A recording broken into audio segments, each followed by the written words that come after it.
যারা চোখওয়ালা আমার কোরআন দেখে দেখেও কোনোদিন পড়তে পারো না, তোমাদের হালাত কি হবে?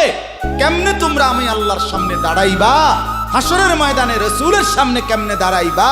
খোদার কসম আরেকবার দুনিয়া থেকে ভাবতেন ভাইবেন। সুপারিশ, আচ্ছা হাউজে কাউসারের পানি, আচ্ছা ঠিক আছে। এ বিড়ি খাইতে খাইতে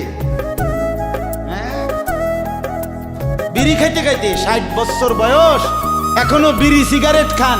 এ বিড়ি খাইতে খাইতে আপনি গিয়া নবীজির থেকে হাউজে কাউসারের পানি লইয়া লাইবেন আর নবীজি দিয়া লাইবেন। আচ্ছা ঠিক আছে কাকা, আগান না, অসুবিধা কি? চা দোকানে নর্তকীর নাচ দেখেন, চা দোকানে বইয়ে বইয়ে টেলিভিশন দেখেন আর বিড়ি খান। আমনে নবীজির সুপারিশ নিবেন, হাউজে কাউসারের পানি নিবেন। নবীজি বিষয়টা আমনেরে এত সহজ করে বলে দিয়ে গেছে না?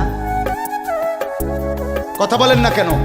নবীজি এ কথা বলছে, উম্মত চুরি ডাকাইতি জিনা ব্যভিচার মদ জুয়া নাচ গান টেলিভিশন নাটক সিনেমা বিড়ি সিগারেট তুমি সব করতে থাকো, তোমার জিডা মনে কয়টা করো, হাসরের ময়দানে শুধু আমার দ্বারে আইও, আমি বেহেশতে পাঠাই দিমু। এটাই তো সুপারিশ না? তো আমনে ঘটনা কি,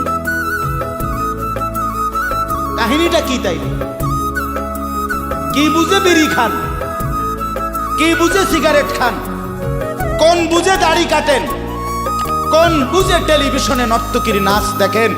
আজ 20 বছর ধরে যার ঘরে রঙিন টেলিভিশন চলে, নাচ গান সিনেমা নাটক নর্তকীর ছবি, আমনের বউ বাচ্চা বছরের পর বছর আমনের ঘরে বইয়া সোফাত বইয়া বইয়া টেলিভিশনে নাচ গান দেখে, আমনে মরতেন না? আমনের বউ বাচ্চা মরতো না?